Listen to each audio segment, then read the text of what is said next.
Good morning, and welcome, travelers. My name is Locke, and I am the innkeeper. Since this is my first video with this kind of concept, let me tell you a bit about what I want to do here.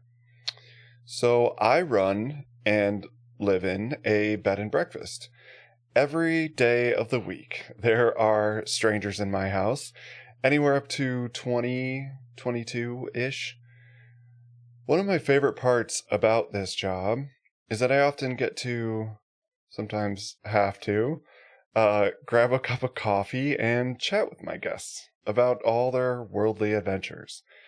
I have heard about a lot of strange and fascinating things, and it makes me think a lot about, like, the seeming randomness of the world and all its little people and our little lives. And anyway, I wanted to come on here and kind of share these thoughts with you, whoever and wherever you might be.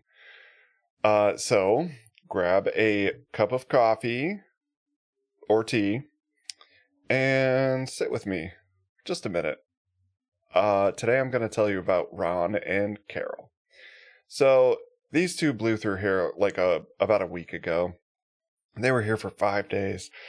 And anyway, in our breakfast chats, they kind of told me how they met. And I've been thinking about it a lot ever since. Okay, so they were from somewhere around Detroit. I can't quite remember the name. I think it was like Southfield or something like that. Anyways, they were big golfers, here to golf. The husband, Ron, was pretty chatty. He was like totally a long story short and then keeps talking for 10 minutes kind of guy. But I mean, I could tell he was generally laid back, and Carol was super sweet, but in a kind of like unrooted way. I don't know, maybe whatever the opposite of down to earth is. I don't know, but they were really nice people. So anyways, it's not like I just sit there and like grill people about their lives, but I do try to get to know people and, I don't know, get me to tell them about themselves and open up if that's where things go. And, somehow we got to the topic of how they met. And, well, listen, so I'm a millennial, okay? I had heard of newspaper personals, blind dates, matchmaking services, like things like that. But I don't think I had ever really pictured video dating the way that it actually worked back then. Yeah, so from what they described, you would go into like a real office or shop, storefront, whatever you want to call it. You fill out a written profile about yourself, your interests, your work, hobbies, what kind of person you're hoping to meet, what your goals in life are, whatever. And then they would sit you down in front of a video camera. And not like this, not a phone, not a webcam, like an actual, like VHS era video camera. And, you like pop in the tape and everything. And yeah, and you were sitting in like an actual movie studio with all the lights and everything. And so I wasn't sure about this, but it seems like someone would ask you questions, and you would like introduce yourself on tape, talk about who you are, what you like, what you're looking for, and I don't know, probably try really hard to not seem uncomfortable. And then that tape would become part of the dating library. Like, a dating library. I don't really know how I feel about that. And then, so, this is crazy. Like, other people would come in, look through the written profiles, and if someone sounded interesting, they could go into a little room. And I'm trying not to picture a horror movie here, but like a little room, no windows or whatever, and just sit with this like elementary school era stacked TV on top of a VHS player. And I guess they called them VCRs back then. listen to me. I guess they called them VCRs back then. Anyway, and watch the video. And if they liked what they saw, they could go back to the front desk and like leave a message or write like a letter that the store would send to the hottie on the tape.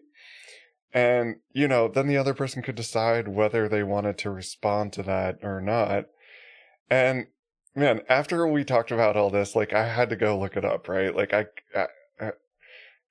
it's not that I couldn't believe it. It's just like, wow, what a different era. And so apparently, like the big name out there was a company called Great Expectations. And it was started in LA in 1976 by a man named Jeffrey Ullman. And their first office was in Century City in California. And from what I was looking at, it began pretty modestly, basically just like an empty office. Again, no windows or anything, and just like stacks and stacks of cassettes. And honestly, it was not just some tiny novelty thing. By the early 1990s, and I think Carol said that they were in there in like 94. Great Expectations had grown into like a national franchise. Dozens of locations, 100,000 members more, and like $65 million in yearly revenue. So, like, as strange as VHS dating sounds now, at the time, a lot of people were doing it and taking it seriously. So, okay, so like in the context of Tinder and everything that's out there now, you still had the profile, you still had the video, you still had, oh, I guess it's always not videos anymore, it's like pictures and stuff, but you still had like the moment of deciding whether someone seemed interesting. But interestingly enough, in order to select the video cassette, and this is what I found really interesting, is like you had nothing else to go on except for the little profile blurb. They didn't put photos up.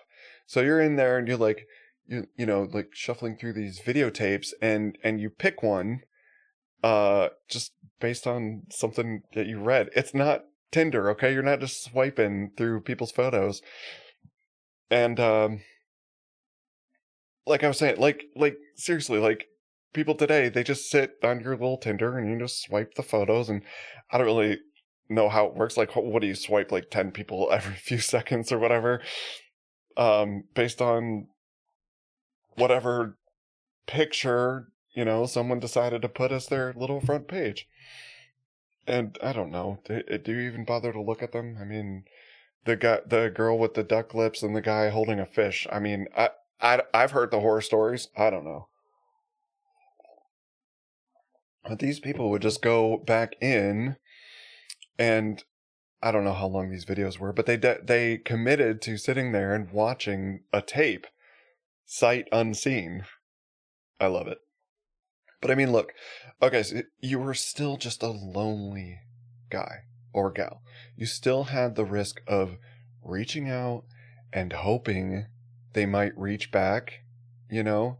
It's just everything was slower. You had to physically go somewhere. You had to sit in the room. You had to record a tape. You had to watch a tape and leave a message, and then you just wait. Like, Tinder, if you want to talk to someone, I think you just, like, say hello, and they can choose to respond instantly. I think, excuse me, I think Ron told me it was about 6 weeks until Carol wrote back. And even then, it was 2 weeks before they had a first date, so 2 months later. And apparently for them, it wasn't the best first date. But I think it's that like slowness is what makes it so interesting to me. Like in the 80s and 90s, everything was just like, I don't know, I can't even imagine anymore. Like everything is just like so instant. So like modern dating can happen so quickly. I think that people start to feel a little disposable, or I don't know, or they gotta just put they just gotta they gotta hook you. They gotta grab your attention right away. First picture, first like little blurb, and face appears. You make a judgment. Next face appears. It's convenient, but it feels so shallow. Shallow. I would like this VHS dating. I'm sure it was terribly awkward. I'm sure some of those recordings were like so painful to watch, but I don't know. There was something very intentional, to use a modern word that's probably used too often, but very intentional and deliberate about it. You had to make the effort, show up, sit down, and say, "This is me," and someone else had to take the time to actually watch it. I mean, they sit there and watch the videos. I mean, I'm not saying it's better than modern dating. I'm sure it had plenty of problems. Like, how many tapes did people sit there and watch? Like, how many tapes do you go through? How many takes did it take to feel happy with your own tape? I don't know. Sometimes I've seen on the internet like the audition tapes that people had for reality shows and whatever, and I don't know. It's just such a goofy time. But I don't know. It just makes it feel very human. I think what I loved most about hearing this story was not just the technology. I mean, it was the fact that it worked. Like, at some point, one of them saw the other person's profile, read the little blurb that they wrote, the little written description, and something in there must have caught their attention, and they watched the tape. Instead of moving on to the next one, they left a message. And I don't know, that little decision in that moment became a date and then a relationship. And then eventually, years later, they were sitting at breakfast in my inn telling me their story. I love that.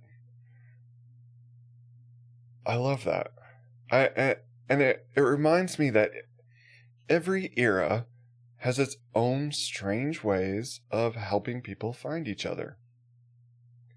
Some people meet at dances. A lot of people meet at work, apparently. Some meet through friends. Some meet through their parents. Some are arranged. Some meet through apps. And apparently some people meet because one of them sat in front of a VHS camera, recorded a little introduction, and just hoped the right person might press play. That's the kind of story I love hearing from my guests. And just a small, specific little piece of someone's life that opens a little window into a time where I wasn't around to personally experience any of it. Before swiping, before dating apps, before messages appeared instantly on a phone, there was this slower version of the same old hope. Maybe someone out there will see me clearly. Maybe they'll like what they see. Maybe they will write back. Maybe. Anyways, if you are out there and looking for somebody, don't give up. Next thing you know, you're married and traveling, and I'll be serving you breakfast and prying into your personal life like a police interrogator. Just keep on keeping on. So that is my guest story for the week, and I wish everybody out there a super great kickoff to their summer. I'm Locke again. I'm your innkeeper, and as always, I am at your service. Cheers.